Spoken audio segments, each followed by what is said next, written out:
Hi guys, welcome back to my channel. This is Chris Aldo Corona.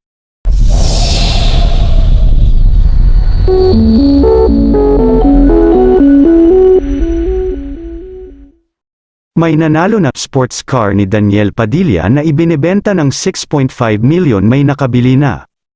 Daniel Padilla at ang nakabili ng kanyang sports car. Tama nga ang sinabi ni Boss Toyo, ang digital creator ng Pinoy Pawn Stars, tungkol sa ibinebentang sasakyan ni Daniel Padilla. Nagkatotoo ang kanyang komento na kapag ipinost ng F2A Cars dealer na si Franz Akim Aldover sa kanyang social media account ang for sale na Chevrolet Corvette Stingray C7 sports car ni Daniel ay tiyak na may kukuha agad dito. Kung inyong matatandaang inalok ng F2A dealer ang sports car ni Daniel kay Boss Toyo sa huling presyong 6 million pesos pero hindi ito kinagat ng huli at hanggang 5.8 million pesos lang ang tawad niya kaya hindi sila nagkasarahan ng presyo. Nagbilin pa ang vlogger sa dealer na kung sakaling pumayag na ito sa tawad niya ay bumalik lang sila sa shop na sa kabilang banda ay naisip ding baka may bumili na nito kapag nailathala na. Alas 8 kagabi ay nagpost ang F2A dealer na si Franz ng larawang kasama ang nakabili ng sasakyan ni Daniel. Ang caption, "Guys, may nanalo na, tinapos na ang laban sa sports car ni Daniel." Nag-iisang Chevrolet Corvette ni Daniel Padilla sold at delivered to Angeles City, Pampanga.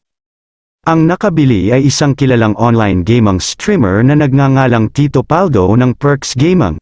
Sabi ni Franz, "Thank you brother Perks Gaming for trusting F2A Cars, nag-iisa lang yan bro. Kaya sana ingatan and alagaan mo. Congratulations brother on your new sports car, enjoy at drive safe."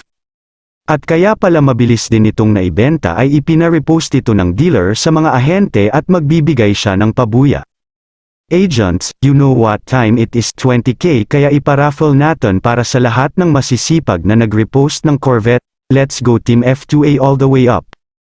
Makikita naman sa Perks Gaming FB page ni Tito Paldo na nagpost siya sa katabi ng Corvette na nabili niya.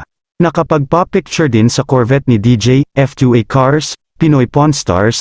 Isa pang larawan ang pinost ni Tito Paldo na nakapark sa tapat ng bahay niya ang sports car habang nakatingala siya sa bahay niya. Aniya, "Malayo na pero malayo pa, thank you po, pawang congratulations," naman ang nabasa naming komento sa pagkakabili ng Perks Gaming ng nasabing sports car ni Daniel Padilla.